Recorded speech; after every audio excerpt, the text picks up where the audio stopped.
ప్రజా సమస్యల పరిష్కార వేదిక కార్యక్రమం ద్వారా స్వీకరించిన దరఖాస్తులను వేగవంతంగా పరిష్కరించేందుకు ప్రత్యేక దృష్టి సారించాలని జిల్లా కలెక్టర్ డాక్టర్ కె శ్రీనివాసులు జిల్లా అధికారులను ఆదేశించారు. సోమవారం కలెక్టరేట్లోని సెంటినరీ హాల్లో ప్రజా సమస్యల పరిష్కార వేదిక కార్యక్రమంలో పాల్గొని జిల్లా నలుమూలల నుండి వచ్చిన ప్రజల నుండి ఆర్జీలను కలెక్టర్ స్వీకరించారు. Joint collector T Rahul Kumar Reddy, DRO Padmaja, అన్ని శాఖల జిల్లా అధికారులు తదితరులు పాల్గొన్నారు. ఈ సందర్భంగా జిల్లా కలెక్టర్ డాక్టర్ కె శ్రీనివాసులు మాట్లాడుతూ ప్రజా సమస్యల పరిష్కార వేదిక కార్యక్రమానికి ప్రభుత్వం అత్యధిక ప్రాధాన్యతనిస్తున్న నేపథ్యంలో స్వీకరించిన ప్రతి ఆర్జీని క్షుణ్ణంగా పరిశీలించి నిర్ణీత గడువులోగా పరిష్కరించాలని అధికారులను ఆదేశించారు. నూతన ప్రభుత్వం ఏర్పాటు అయిన తర్వాత మళ్లీ ప్రతి సోమవారం నిర్వహించే ప్రజా సమస్యల పరిష్కార వేదిక కార్యక్రమానికి ప్రభుత్వం శ్రీకారం చుట్టిందని, ఈ మేరకు అధికారులందరూ సీరియస్ గా తీసుకుని గత స్పందన లాగిన్ ఐడీలతోనే ఈ ప్రజా ఫిర్యాదుల పరిష్కార వేదిక ఆన్లైన్ సిస్టమ్ లో కూడా లాగిన్ అయ్యి ఫిర్యాదులను నాణ్యతగా పరిష్కరించాలని కలెక్టర్ ఆదేశించారు.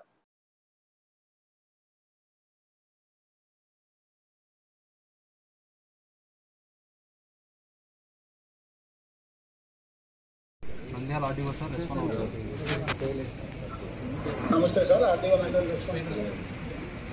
ఒకటి మనకు ప్రైవేట్ ల్యాండ్, ఇది ప్రైవేట్ ల్యాండ్ ఎర్లీగా ఒక 15 లక్షల మీద రిజిస్టర్ అయింది.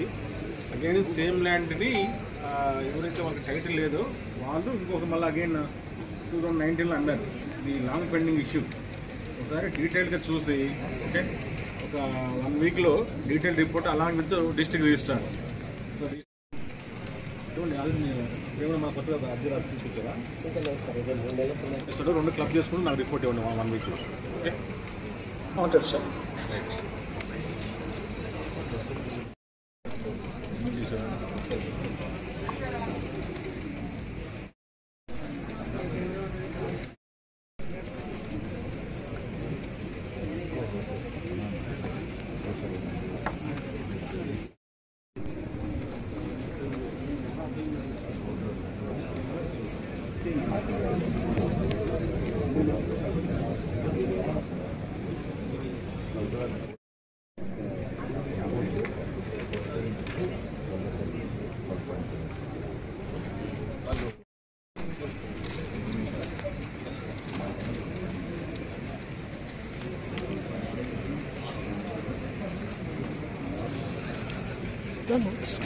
తీసుకున్నా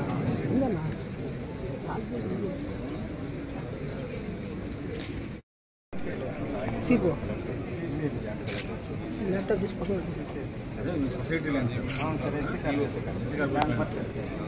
సరే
నంద్యాలలో కుటుంబ కలహాలతో భర్తను కత్తితో పొడిచి భార్య హతమార్చిన ఘటన నంద్యాల పట్టణంలో చోటు చేసుకుంది. మృతుడి బంధువులు తెలిపిన వివరాల మేరకు పట్టణంలోని సుద్దలపేటకు చెందిన వెంకటేశ్వర్లకు మమతతో 20 ఏళ్ల కిందట వివాహం జరిగింది. వీరికి 2 సంతానం. వెంకటేశ్వర్లు ఫోటోగ్రాఫర్ గా పనిచేస్తూ కుటుంబాన్ని పోషించేవారు. ఏడాది కాలం నుంచి ఆయన మద్యానికి బానిసయ్యారు. ఈ విషయమై భార్యాభర్తల మధ్య తరచు గొడవలు జరిగేవి. శనివారం అర్ధరాత్రి కూడా వారి మధ్య ఘర్షణ జరిగింది. ఈ సందర్భంగా ఆగ్రహానికి గురైన మమత భర్త వెంకటేశ్వర్లపై కత్తితో దాడి చేసింది. ఆసుపత్రికి వెళ్లిన వెంకటేశ్వర్లు కొంత సమయం తర్వాత మళ్లీ ఇంటికి వెళ్లారు. మళ్లీ గొడవ జరగడంతో భార్య మరోసారి కత్తితో పొడవడంతో తీవ్రంగా గాయపడిన ఆయన ఇంట్లోనే కుప్పకూలారు. అపస్మారక స్థితిలో ఉన్న ఆయన్ను అన్న కుమారుడు చూసి సర్వజన ఆసుపత్రికి తీసుకెళ్లారు. వైద్యులు పరీక్షించి మృతి చెందినట్లు తెలిపారు. పేరు మమత. దాదాపు ఒకరిని కాదు ఇద్దరు ముగ్గురిని పెట్టుకొని ఇతను ఏంటంటే ఒకప్పుడు ఫోటోగ్రాఫర్, A1 ఫోటోగ్రాఫర్, బాగా ఫోటోలు తీసేవాడు, నలుగురిలో పేరు ఉన్న వ్యక్తి, అందరి వ్యక్తి. కానీ ఈయనని బ్లేమ్ చేసి తిక్కవాణి చేసింది. లాస్ట్కి ఏమైందంటే అతని బతుకు అయోమయం అయిపోయింది. ఒకరిని కాదు ఇద్దరు ముగ్గురిని పెట్టుకుంది ఆ వ్యక్తి. ఇద్దరు ముగ్గురిని పెట్టుకొని అన్యాయంగా అతన్ని ఈరోజు చంపడం జరిగింది. అసలు ఈరోజు కాదు, ఆయన గాన గుండు కొట్టామంటే దాదాపు 10-15 బొక్కలు ఆయన గుండెలో ఉంటాయి ఈజీగా. ఆయనని ఈరోజు చంపడం జరిగింది. అసలు అన్యాయంగా చంపింది ఆయనని. ఈరోజు నిన్న నైట్ వచ్చేసి ఈ మొత్తం బాడీలో వచ్చిన పాటలు మొత్తం కత్తి తీసుకుని మొత్తం పొడిచింది.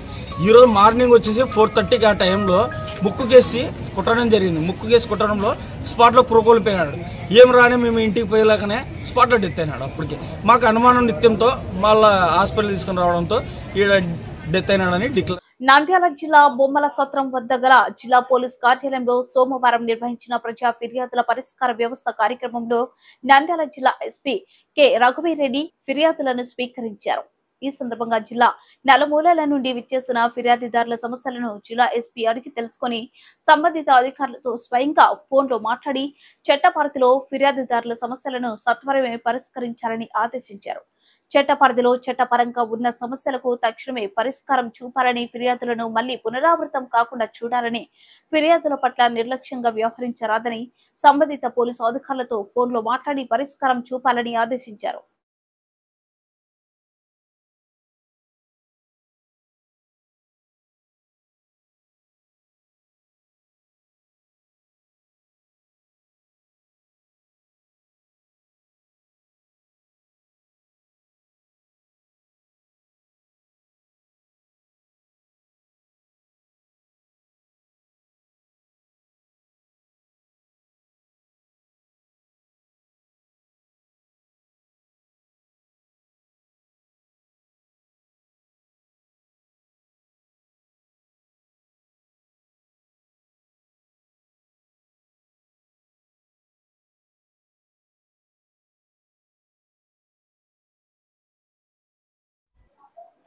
నంద్యాలలో రోజు రోజుకి రెచ్చిపోతున్న యువకులు. గతంలో ప్రతాప్ థియేటర్ వద్ద మధ్యమత్తులో యువకులు కత్తితో నడి రోడ్డుపై యువకుని కత్తితో అతి దారుణంగా పొడవడం జరిగింది.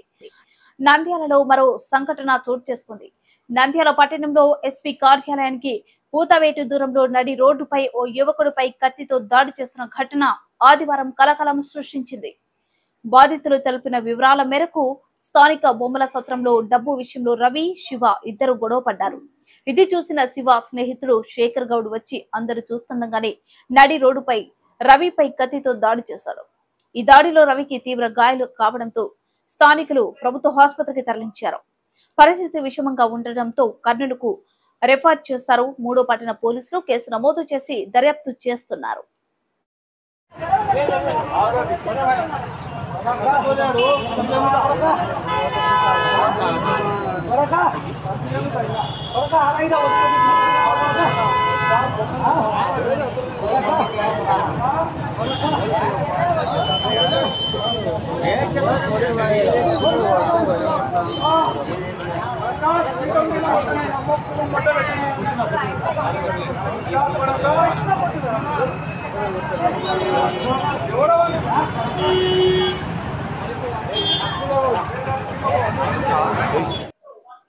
నంద్యాల జిల్లా వ్యాప్తంగా ఉన్నటువంటి 80 సాంఘిక సంక్షేమ హాస్టళ్లు, ఎస్సీ, ఎస్టీ, బీసీ హాస్టళ్లలో మౌలిక వసతులు కల్పించాలని జిల్లా కలెక్టర్కు వినతి పత్రం అందజేశారు. ఈ సందర్భంగా వారు మాట్లాడుతూ గత 7 నెలలుగా పెండింగ్ లో ఉన్న మెస్ బిల్లులను విడుదల చేయాలని, ఎస్సీ, ఎస్టీ, బీసీ సంక్షేమ హాస్టల్ వార్డెన్లను అప్పుల బారి నుండి కాపాడాలని, మెస్ బిల్లులు పెరిగిన నిత్యావసర ధరలు, కూరగాయల ధరలకు అనుగుణంగా కాలేజీ విద్యార్థులకు ప్రస్తుతం ఇచ్చే 1600 నుండి 2500 పెంచాలని, పాఠశాలల విద్యార్థులకు ప్రస్తుతం ఇచ్చే మెస్ బిల్లులు 1400 నుండి 2000 రూపాయలకు పెంచాలని, ఖాళీగా ఉన్న హాస్టల్ వార్డెన్ పోస్టుల భర్తీ చేయాలని, హాస్టల్ విద్యార్థులకు మౌలిక వసతులు, త్రాగునీరు, మరుగుదొడ్లు, ఇతరత్ర మరమ్మతులను నిధులు మంజూరు చేయాలని కోరారు. మెస్ పిల్లలు కాలేజీ పిల్లలకు 2500, స్కూల్ పిల్లలకు 2000 ఇవ్వాలని చెప్పేసి మా డిమాండ్ సార్.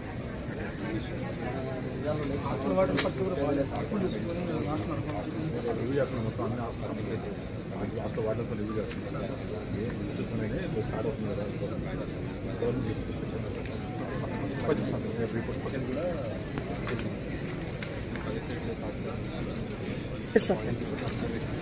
ఈరోజు నంద్యాల జిల్లా వ్యాప్తంగా ఉన్నటువంటి సాంఘిక సంక్షేమ హాస్టళ్ల పరిస్థితులపై, అదేవిధంగా మెస్ ఛార్జీలపై నంద్యాల జిల్లా కలెక్టర్ గారికి రాయలసీమ విద్యార్థి సంఘాల జేఏసీ ఆధ్వర్యంలో వినతిపత్రం ఇవ్వడం జరిగింది.